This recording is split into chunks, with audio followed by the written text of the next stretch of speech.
September 1943, 6,000 feet over the Huon Gulf, a lone P-38 Lightning banks hard into a thunderhead while 6 Japanese Zeros close from behind. The pilot is 22 years old. His squadron mates called him naive. His commanding officer wrote him up twice for ignoring doctrine. Now he's attempting a maneuver that shouldn't exist. A turn so tight, so impossible for a twin-engine fighter that enemy pilots will mistake it for mechanical failure. They won't realize their mistake until it's too late.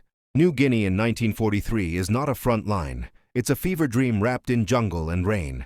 The smell of aviation fuel mixes with rotting vegetation. Mosquitoes swarm thick enough to obscure instrument panels. Pilots sleep in tents that flood during monsoons, wake to briefings held under tarps, and fly missions over an island that has already killed more men from disease than combat. The 5th Air Force operates from crude airstrips hacked out of kunai grass, Marston matting laid over mud. Ground crews work barefoot because boots rot through in days. Mechanics strip parts from wrecked aircraft because supply chains move slower than the war. Every mission is a gamble against weather, distance, and an enemy who knows the terrain better than any map. Japanese fighters rule the northern approaches, Zeros and Oscars flown by veterans of China and the Philippines, men who learned combat when most American pilots were still in high school. They're lighter, more agile, capable of turning inside anything the Allies can field. American doctrine is clear: never dogfight a Zero. Use speed and altitude, boom and zoom, dive, fire, climb away, repeat. It's sound advice, logical, built on physics and survival statistics. And for most pilots, it works. But doctrine assumes every aircraft behaves as designed. It assumes pilots follow the manual. It doesn't account for farm boys who grew up coaxing more out of machinery than engineers ever intended. The P-38, Lightning, is a paradox. Twin engine, twin boom, heavy and fast. It can outrun almost anything at altitude and deliver devastating firepower from its nose-mounted guns, 4 50 caliber machine guns and 1 20mm cannon. But it's not a dogfighter. The manual says so. Training officers say so. Combat veterans say so. It turns like a freight train, bleeds energy in hard banks, and if you try to muscle it into a tight turn at low speed, it'll snap into a spin that kills you before you can recover. So, the doctrine is simple. Stay fast, stay high, use your range and your guns. Don't try to turn with the enemy. It's good advice. Almost everyone follows it. Almost. If this history matters to you, tap like and subscribe. Transition to biography. Show childhood photos or reenactments. His name was Richard Ira Bong. Born September 24, 1920, in Superior, Wisconsin, 3rd of 9 children. His father was a Swedish immigrant who worked the land and fixed farm equipment with wire and intuition. His mother taught school. The family lived on a stretch of flat country where winter came early and left late, where machinery either worked or you made it work because no one was coming to help. Bong grew up elbow-deep in tractor engines. He learned early that manuals were guidelines, not gospels. A machine had tendencies, not limitations. You learned its moods, its balance points, the edge where performance lived just before failure. He flew his first airplane at 18, a friend's light trainer, and felt immediately that the same logic applied. Weight, thrust, pressure, timing. It was just another machine, and every machine could give you more if you understood it deeply enough. He enlisted in May 1941, before the war began for America, but after it was clear where the world was heading. Flight training at places with names like Thunderbird Field and Luke. He was quiet, polite, and average in most respects. Instructors noted good reflexes and adequate gunnery. Nothing exceptional. No red flags. He graduated and received his wings in January 1942, 1 month after Pearl Harbor. Then the trouble started. Not from defiance or arrogance, but from curiosity. He flew low over a friend's house in California and got written up. He barrel rolled over the Golden Gate Bridge and earned a reprimand. His superiors labeled him reckless. He didn't see it that way. He was testing limits, learning what the aircraft would tolerate and where the margin really was. Every stunt taught him something the manual didn't mention: how the P-38 felt on the edge of a stall, how much rudder it took to snap the nose around, how the props torqued differently depending on throttle and angle. It wasn't showboating. It was research, but the Army Air Forces didn't see it that way. They sent him to the Pacific in September 1942, assigned to the 49th Fighter Group in New Guinea, the place where young pilots went to learn or die. His squadron mates were older, harder, veteran pilots who'd survived the Philippines retreat and Java. They viewed Bong with polite skepticism, a kid from Wisconsin who'd buzzed bridges and hadn't seen combat. They called him farm boy, sometimes to his face. It wasn't cruel, just descriptive. He didn't talk much, didn't gamble or drink heavily. Spent his downtime writing letters home or walking the airstrip perimeter, watching mechanics work. He was likable, but no one expected much. His first kills came on December 27, 1942, 2 aircraft during a bomber escort mission over Buna, a Zero fighter and a Val dive bomber. Clean by-the-book engagements. Boom and zoom. The squadron congratulated him. Standard work. Then, in January 1943, during a low-level sweep, something shifted. A Zero got on his tail during a strafing run. Bong should have used power, extended, escaped. Instead, he pulled into a climbing turn, tighter than the manual recommended, tighter than training allowed. The P-38 shuddered, buffeted on the edge of a stall. The Zero followed, confident. Then Bong rolled out, snap-turned using rudder and differential throttle, and the Zero flashed past his nose. 3 seconds of gunfire, and the enemy fighter disintegrated. It was instinct, or intuition, or farm boy logic applied at 4,000 feet. His wingman reported it. As luck. Bong said nothing, but he filed the maneuver away. It had worked. That meant it was repeatable. By mid-1943, the air war over New Guinea had become a mathematics problem no one could solve. American bombers needed fighter escort to survive. Japanese interceptors needed to break through the escorts to kill the bombers. Both sides knew the equation. The side with better fighters, better tactics, or better luck would win. The Zero remained the variable that tilted everything. Mitsubishi's A6M was a masterpiece of minimalist design, light, maneuverable, flown by pilots trained in brutal, unforgiving schools. In a turning fight, a Zero could outcircle anything America fielded, P-40s, P-39s, even the new P-38s. Physics didn't lie. A lighter aircraft with lower wing loading could turn tighter. Period. So American doctrine became rigid. Never dogfight. Use altitude, speed, teamwork.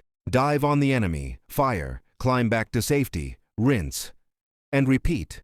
It worked mostly, but it meant conceding the vertical fight, conceding slow-speed maneuverability, conceding any scenario where you couldn't dictate terms. It meant flying scared, and it meant that any time bombers got jumped at low altitude, or escorts were separated, or weather forced everyone down into the weeds, American pilots died. Commanders knew it. Intelligence knew it. Everyone knew it. The solution wasn't a mystery. Build a lighter fighter, train pilots. Longer, or overwhelm the enemy with numbers. But lighter fighters were years away. Pilot training took time the war wouldn't give, and numbers didn't help much when 6 Zeros could tie up 2 P-38s just by forcing them into defensive turns. Meanwhile, pilots kept dying, not dramatically, just steadily.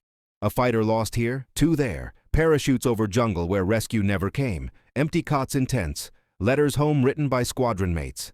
The losses were sustainable statistically. The air forces could replace pilots faster than they fell. But sustainability isn't victory, and the men doing the dying knew the difference. Bong was among them, flying mission after mission through that summer. By August 1943, he had 16 confirmed kills, enough to make ace 3 times over, enough to earn respect. His notable feats included downing 4 enemy aircraft in a single engagement over Leh on July 26, 1943, for which he received the Distinguished Service Cross. But respect didn't.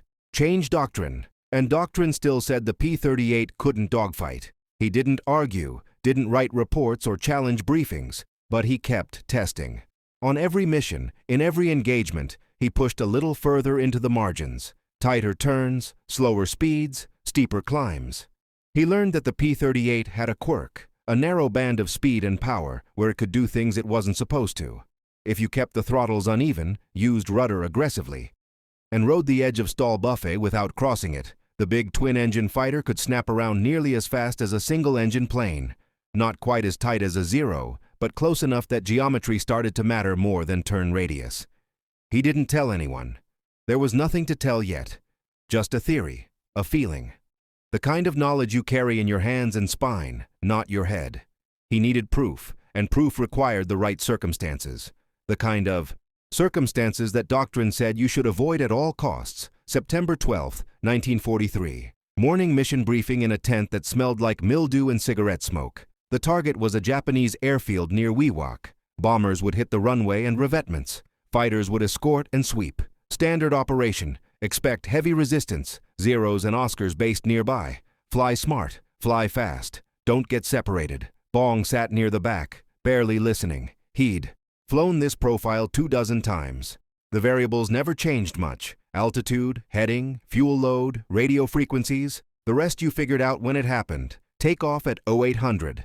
16 P-38s forming up over the coast, climbing through haze toward the bombers. The weather was typical. Broken clouds, scattered rain, visibility shifting minute to minute. The kind of sky where you could lose a wingman just by glancing away. They made contact with the bombers over the E.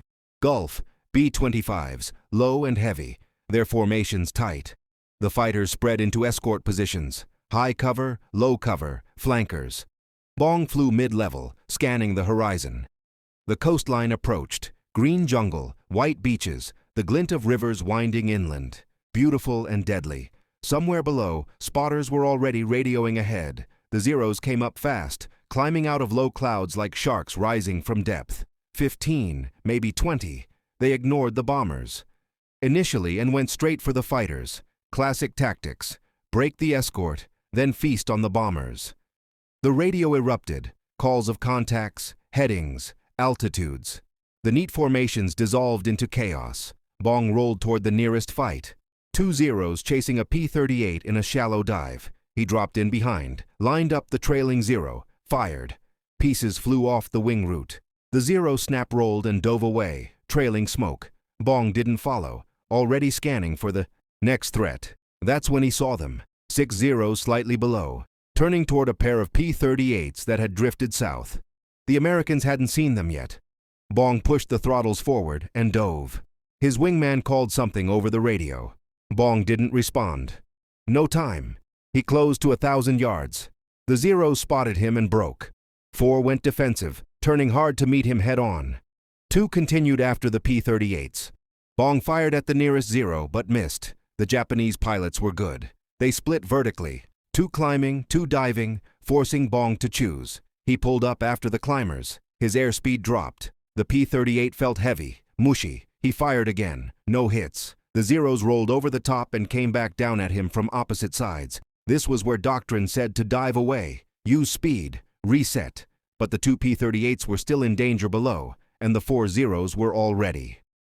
Repositioning.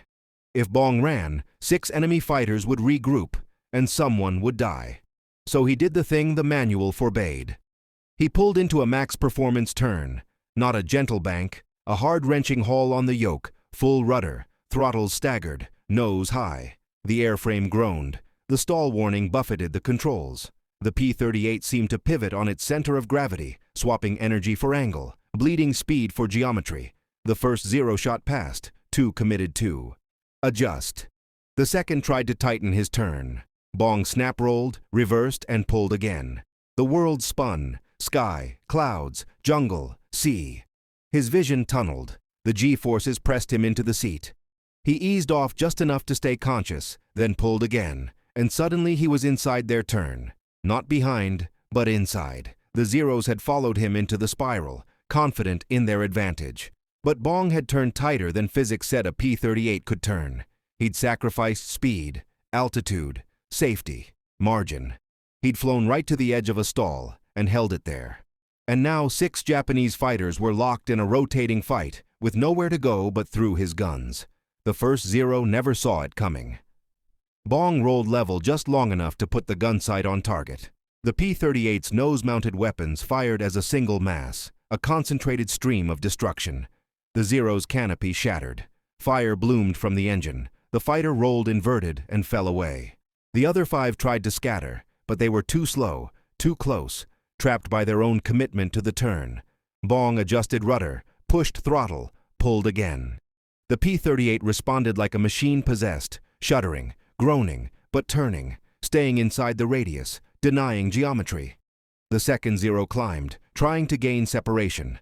Bong pulled lead, fired, walked the tracers into the fuselage. The tail section came apart. The Zero spun into clouds. Now the remaining 4 understood. They broke in different directions. 2 rolled out and dove for speed. Bong let them go.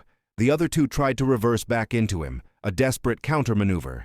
Textbook aggression, but Bong had already anticipated. He snap-rolled using differential throttle, left engine high, right engine low, and the P-38 rotated faster than any twin-engine fighter should. He came out nose-on to the third Zero at 300 yards. Both pilots fired. Tracers crossed mid-air. Bong's rounds hit first. The Zero's propeller exploded into shrapnel. The fighter nosed over and dropped. The fourth Zero pilot broke hard left, then right, then rolled into a split S toward the jungle. A good escape. Bong followed, easing the P-38 into the dive. The airspeed built. 300 knots, 350. The controls stiffened.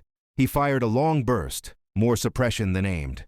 The Zero jinked, hit treetops, and cartwheeled into the green. 4 down, 2 running. Bong pulled out of the dive at 2,000 feet. His arms ached. Sweat soaked his flight suit. The engine temps were redlined. The airframe had stress-wrinkled panels, but the P-38 was still flying. He keyed the radio and called clear. His wingman responded, disbelief edging his voice. He'd watched the whole thing. He didn't understand what he'd seen. Neither did the 2 P-38 pilots Bong had saved. They rejoined him on the way back to base, waggling wings in thanks. Bong just nodded, though they couldn't see him. He ran through the fight mentally, cataloging what worked and what almost didn't. The turn had been tighter than before, maybe too tight. He'd felt the airframe flex, felt the edge of departure. A few knots slower, and he'd have spun. A little more G, and he'd have blacked out. But it had worked. The flight back was uneventful. The bombers had hit their targets. A few more fights had broken out, scattered and inconclusive. By the time the formation crossed back over the Gulf, the sky was empty, and the weather was closing in again. They landed in rain, the P-38s aquaplaning on the steel mat. Ground crews rushed out to chalk wheels and inspect damage. Bong's aircraft was battered, stress cracks in the wing roots, oil streaking from one engine, panel, fasteners sheared. The crew chief walked around it twice, silent, then looked up at Bong climbing down from the cockpit. He asked what happened. Bong said he turned hard. The crew chief said, "No kidding," and made a note to pull the wings for inspection. Debriefing was held in the operations tent. Bong reported 4 confirmed kills, maybe 5. The intelligence officer asked for details. Bong described the engagement in flat, factual terms. Altitude, heading, sequence of events. He didn't mention the turn, didn't describe the technique, just said he maneuvered and fired. The officer wrote it down. Another successful mission. Another few zeros that wouldn't threaten bombers again. But Bong's wingman told a different story. He described the turning fight, the impossible spiral, the way Bong had outmaneuvered 6 enemy fighters in a plane that wasn't supposed to dogfight. Other pilots listened, skeptical. A P-38 couldn't turn like that. Everyone knew it. The wingman insisted he'd seen it, watched the whole thing. The squadron commander asked Bong directly, was it true? Had he really outturned Zeros in a lightning? Bong hesitated. Then he said yes. The commander frowned. He asked how. Bong tried to explain. Throttle management, rudder coordination, flying on the edge of stall. The words came out clumsy. It wasn't something you could convey in a briefing tent. It was something you felt through the stick and rudder pedals, learned across hours of testing, refined through instinct. The commander didn't understand. He told Bong to be careful, told him not to get cocky, told him that doctrine existed for good reasons, and breaking it got pilots killed. Bong said, "Yes, sir," and left the tent. He didn't argue. There was no point. They'd believe him or they wouldn't. The only proof was survival, and the only test was the next mission. 2 days later, every P-38 pilot in the squadron wanted to know how Bong had done it. Not officially, no formal request went up the chain, but in the tents at night, during pre-flight checks, in the mess line, pilots asked, Bong tried to explain. He demonstrated with his hands, miming throttle and stick movements. Some pilots nodded and said they'd try it. Others shook their heads and said it sounded like suicide. Within a week, 3 other pilots reported, successfully using the technique in combat. Tighter turns than they'd thought possible, defensive maneuvers that broke enemy attacks. One pilot used it to reverse a pursuit and scored a kill. Another used it to evade 2 Zeros and escape. None of them pushed it as far as Bong had, but the principle was proven. The P-38 could dogfight. Not easily, not safely, but possible. Word spread. Other squadrons heard about it. Pilots compared notes. Maintenance crews noticed the increased stress on airframes, the cracked panels, strained fittings. They reinforced where they could and warned pilots about limits. The technique had a price. Every hard turn aged the aircraft. Every buffet and shutter wore metal. But in exchange, pilots gained an option they hadn't had before. A way to survive when speed and altitude weren't available. A way to fight back. By November, tactical briefings began to change. Not the official doctrine, that stayed the same. But the informal guidance, the advice passed from flight leaders to new pilots. They still said avoid turning fights when possible. Still said use speed and altitude. But now they added a caveat. If you have no choice, if you're slow and low and the enemy is on you, the lightning can turn harder than you think. Here's how. Bong flew 20 more missions that fall. His kill count climbed. 15, 20, 25. By December 1943, he had 27 kills, making him the top-scoring American ace in the Pacific at that time. Reporters wrote about him. Newsreels featured him. The farm boy from Wisconsin who shot down Zeros like clay pigeons. The stories didn't mention the technique, didn't explain the turns or the throttle work. They focused on the score, the tally, the simple narrative of American ingenuity beating Japanese aggression. But the pilots knew, the mechanics knew, the men who flew and fought and survived because of what Bong had figured out. They didn't call him farm boy anymore. They called him Dick or Major Bong after his promotion. Some just called him the best. He stayed humble, wrote letters home to his parents and his girlfriend Marge, talked about the weather and the food and how much he missed Wisconsin. Didn't talk much about combat. In photos from that time, he looks young and tired. Thin face, dark eyes, a half smile that doesn't quite reach all the way. The look of someone who's seen too much but hasn't figured out how to carry it yet. The ripple didn't stop at New Guinea. Pilots rotated back to the States for leave or training assignments. They brought the technique with them, told other pilots, demonstrated in practice flights.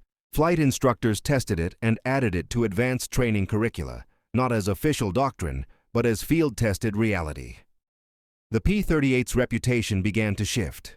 It was still a boom and zoom fighter, still best used with speed and altitude, but now it had depth, flexibility, a backup option when the mission went sideways. Combat loss rates for P-38 squadrons dropped measurably in early 1944. Not dramatically, the air war was still brutal and unforgiving, but the margins shifted. Pilots survived encounters they wouldn't have before, came home when they should have died. The statistics were bloodless, a few percentage points, but behind every percentage point was a man who walked away, a letter that didn't have to be written, a family that stayed whole. No one attributed it directly to Bong's technique. War is too chaotic for clean causality. A dozen factors influence survival: training, experience, teamwork, luck. But the technique was part of the mix. One more tool in the kit. One more reason to believe the Lightning could hold its own. Bong continued flying, even after being assigned as a gunnery instructor. He volunteered for combat missions. In October and November 1944, he added 8 more kills over Borneo and the Philippines, earning his Medal of Honor for conspicuous gallantry. The war ended, and Bong came home with 40 kills, the highest-scoring American ace of World War II. Medals, parades, headlines. He married Marge in February 1945.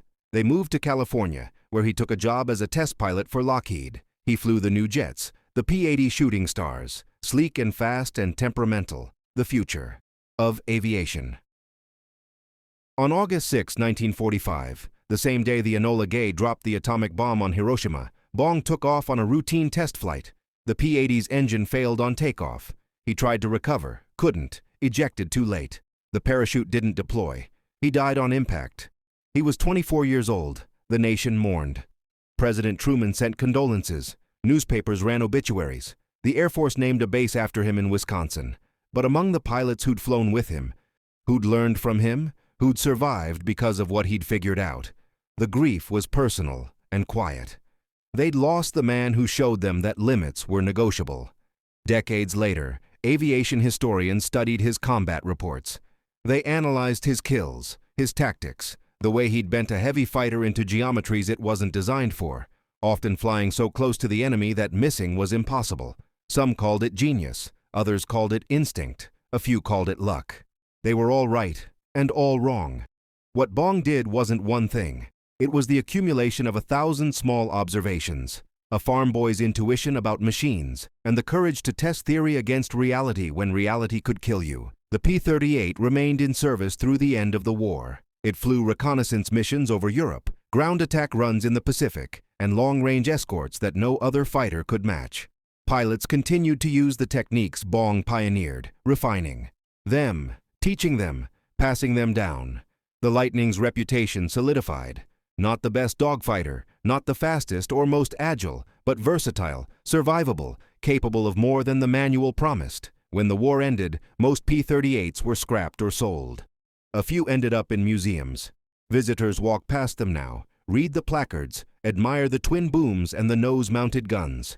The placards mention speed and range and firepower. They mention Bong's 40 kills. They don't mention the turn. Don't explain the throttle work or the rudder coordination. Don't describe the moment when a farm boy from Wisconsin looked at a problem everyone else accepted and decided to solve it anyway. But the lesson remains, embedded in the airframe, in the combat reports, in the survival statistics that shifted just enough to matter.